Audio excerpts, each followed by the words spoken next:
Dreams অসমৰ নতুন ভিডিঅ'লৈ আপোনালোকক স্বাগতম জনাইছোঁ। আজিৰ ভিডিঅ'ত আপোনালোকক জনাম আইগট কৰ্ময়োগী এপত আপোনাৰ প্ৰফাইল কেনেকৈ আপডেট কৰিব। যেহেতু ইতিমধ্যে আপোনালোকে এটা হ'লেও মিনিমাম কোৰ্ছ আপোনালোকে কমপ্লিট কৰিছে আৰু আপোনালোকে কোৰ্ছ কমপ্লিট কৰাৰ পিছত আপোনালোকে যিহেতু চাৰ্টিফিকেটো লাভ কৰিছে, তাৰ লগতে আপোনালোকৰ যি প্ৰফাইলসমূহ আপোনালোকে আপডেট কৰিব লাগিব। সো আপোনালোকে যেতিয়াই আপোনালোকৰ হোম পেজত আপোনালোকে লগইন কৰিব আইগট কৰ্ময়োগী এপত, তো আপোনালোকে দেখিবলৈ পাব আপোনালোকৰ নামটোৰ এগেইনষ্টত আপোনালোকৰ প্ৰফাইলটো ইনকমপ্লিট দেখাই থাকিব। যেহেতু দেখিবলৈ পাইছে মোৰ প্ৰফাইলটো ইয়াতে 16% কমপ্লিটেড দেখাই আছে। আমি এই যি প্ৰফাইলটো কমপ্লিট কৰিব লাগিব। কেনেকৈ কমপ্লিট কৰিব আপোনালোকক জনাব বিচাৰিছোঁ। ওপৰত আপোনালোকে লেফ্ট চাইডৰ ওপৰত কলা হৈ থাকিব, আপোনালোকৰ নামটো ইয়াতে শ্ব' কৰি থাকিব। আপোনালোকে ইয়াতে ক্লিক কৰিব লাগিব। ইয়াত ক্লিক কৰাৰ পিছত আপোনালোকে প্ৰথম যি অপশ্যনটো আছে আপোনাৰ নামৰ এগেইনষ্টত ভিউ প্ৰফাইল বুলি এটা অপশ্যন পাব, তাতে আপোনালোকে ক্লিক কৰিব লাগিব। ইয়াত ক্লিক কৰাৰ পিছতে আপোনালোকৰ প্ৰফাইলটো এইদৰে আপোনালোকে দেখিবলৈ পাব আৰু আপোনালোকে ইয়াতে আপোনালোকৰ প্ৰফাইলটো আপডেট কৰিব পাৰিব। প্ৰথমে আপোনালোকে আপোনালোকৰ প্ৰফাইলত আপোনালোকে ফটো এড কৰিব পাৰিব। তাৰ বাবে আপোনালোকে ওপৰৰ কলা দেখিছে আপোনালোকে কলম চিহ্ন এটা আছে, আপোনালোকে ইয়াতে কলমৰ চিহ্নটোত আপোনালোকে ক্লিক কৰিব লাগিব। ক্লিক কৰাৰ পিছত আপোনালোকে ইয়াতে ফটো সিলেক্ট কৰিব লাগিব। কেনেকৈ ফটো সিলেক্ট কৰিব, এটা আপুনি ডাইৰেক্টলি ফটো ক্লিক কৰিব পাৰে বা আপোনালোকে গেলেৰীৰ পৰা সিলেক্ট কৰিব পাৰে। সো আপোনালোকে যিটো এটা অপশ্যন আছে সেই অপশ্যনটো আপোনালোকে ক্লিক কৰিব।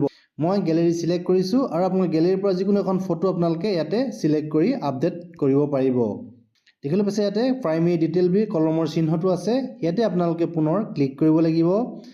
যদি আপোনালোকৰ কিবা ভুল হৈ আছে আপোনালোকে ইয়াতে চেঞ্জ কৰিব পাৰে। যদি আপোনালোকৰ গ্ৰুপ আপোনালোকৰ ভুল হৈ গ'ল আপোনালোকে চেঞ্জ কৰিব পাৰে। যদি আপোনালোকৰ ডেজিগনেশ্যনটো ভুল হৈ গ'ল আপোনালোকে সিলেক্ট কৰি আপোনালোকে চেঞ্জত ক্লিক কৰিব পাৰিব। যিহেতু মোৰ কোনো ভুল নাই মই সেইকাৰণে ইয়াতে ক্লিক নকৰোঁ। যদি আপোনালোকৰ ডেজিগনেশ্যন ভুল হৈছে আপোনালোকে ইয়াতে ডেজিগনেশ্যনত চিম্পলি ক্লিক কৰিব। যিটো ডেজিগনেশ্যন হয় আপোনালোকে ইয়াতে চাৰ্চ কৰিব পাৰে। চাৰ্চ কৰাৰ পিছত আপোনালোকে সিলেক্ট কৰি দিব। সিলেক্ট কৰাৰ পিছত আপোনালোকে চেণ্ড ফৰ এপ্ৰুভেল বুলি দেখিছে তলত এটা অপশ্যন আছে, ইয়াতে ক্লিক কৰি দিব। ক্লিক কৰাৰ পিছত আপোনালোকৰ যিটো এপ্ৰুভেলৰ কাৰণে আপোনালোকৰ ৰিকুৱেষ্টটো গুচি যাব। ইয়াৰ পিছতে মই আপোনালোকৰ আদাৰ ডিটেইল আপোনালোকৰ এটা অপশ্যন আছে। সো আদাৰ ডিটেইলটো আপোনালোকে কেনেকৈ ফিল আপ কৰিব আপোনালোকক জনাব বিচাৰিছোঁ। ইয়াৰ বাবে আপোনালোকে আদাৰ ডিটেইলৰ যিটো কলমৰ চিহ্নটো আছে তাতে আপোনালোকে পুনৰ ক্লিক কৰিব লাগিব। ক্লিক কৰাৰ পিছত আপোনালোকে ইয়াৰ ডিটেইলসমূহ আপোনালোকে চাব। যিকেইটা ডিটেইল আপোনালোকে ভৰোৱা নাই আপোনালোকে এইটো কাৰেক্ট কৰিব পাৰে। যদি আপোনালোকৰ ভুল হৈ আছে আপোনালোকে কাৰেক্ট কৰিব পাৰে। যিখিনি আপোনালোকে তথ্য এটা এড কৰা নাই আপোনালোকে এড কৰিব পাৰে। যিহেতু মই কেটেগৰী এড কৰা নাই মই কেটেগৰীটো এড কৰিছোঁ। ইয়াত আপোনালোকে জেনেৰেল, ST, SC, OBC যিটো কেটেগৰী হয় আপোনালোকে এইটো সিলেক্ট কৰিব। মই OBC সিলেক্ট কৰিছোঁ আৰু আপোনালোকৰ পিনক'ডটো এটা আপোনালোকে সিলেক্ট কৰিব। মই পিনক'ড সিলেক্ট কৰি দিছোঁ। ইয়াৰ পিছত আপোনালোকৰ যি মাদাৰ টাং আছে মাদাৰ টাংটো আপোনালোকে সিলেক্ট কৰিব লাগিব। যিটো মাদাৰ টাং হয় সেইটো আপোনালোকে ইয়াতে সিলেক্ট কৰিব।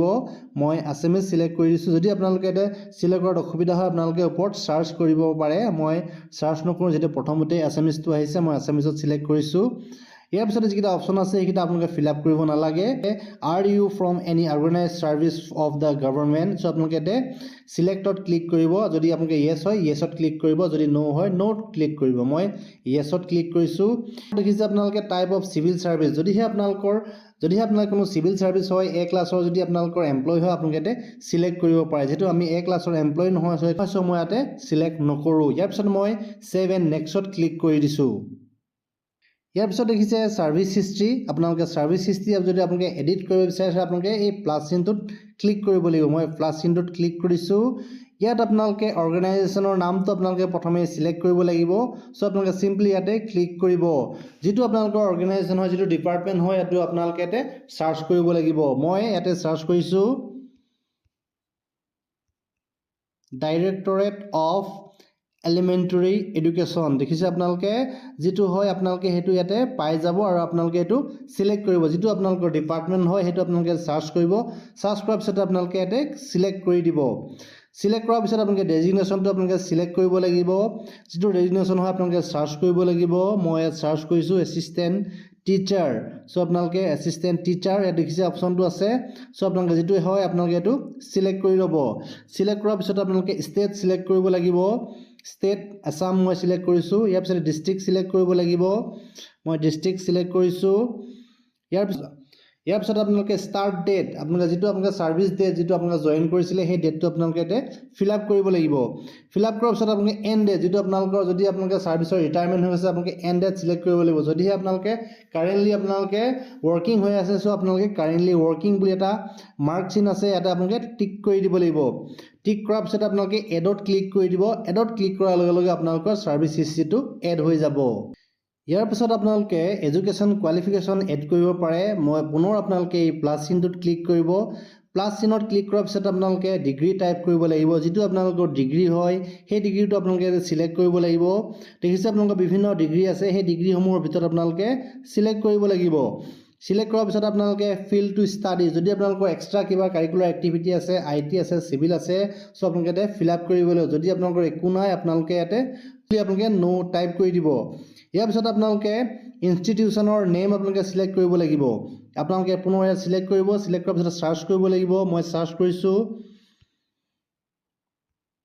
ডিব্ৰুগড় ইউনিভাৰ্চিটি সো আপোনালোকেও এইদৰে সাৰ্চ কৰি সিলেক্ট কৰি দিব যিকোনো এটা আপোনালোকে এতে সিলেক্ট কৰিলে হ'ব মই ডিব্ৰুগড় ইউনিভাৰ্চিটি সিলেক্ট কৰিছো কে স্টাৰ্ট ইয়াৰ আৰম্ভ কৰিছিলে আপোনালোকে ইয়াতে সিলেক্ট কৰিব লাগিব মই পুনৰ সিলেক্ট কৰিছো আৰু আপোনালোকে হেকৰ চনটো কেতিয়া এন ইয়াৰ দেখিছে আপোনালোকে ইয়াতে এন ইয়াৰটো সিলেক্ট কৰিব লাগিব যেটো এন ইয়াৰটো হৈছে 2009 মই 2009 সিলেক্ট কৰি দিছো ইয়াৰ পিছতে এডত ক্লিক কৰি দিম এডত ক্লিক কৰাৰ লগে লগে এডুকেশ্যন কোৱালিফিকেশ্যনসমূহ আপডেট হৈ যাব আবেদকসকল আজি ভিডিঅ'টো আপোনাক জনালো আইগত কৰ্মযোগী এপত আপোনালোকৰ প্ৰফাইল কেনেকৈ আপডেট কৰিব পাৰিব আশা কৰিছো ভিডিঅ'টো আপোনাক যথেষ্ট উপকৃত কৰিব ভিডিঅ'ত ইমানখিনি আছিল ভিডিঅ'টো হেকালৈকে চাই থকাৰ বাবে আপোনালোকক পুনৰবাৰ ধন্যবাদ জনালো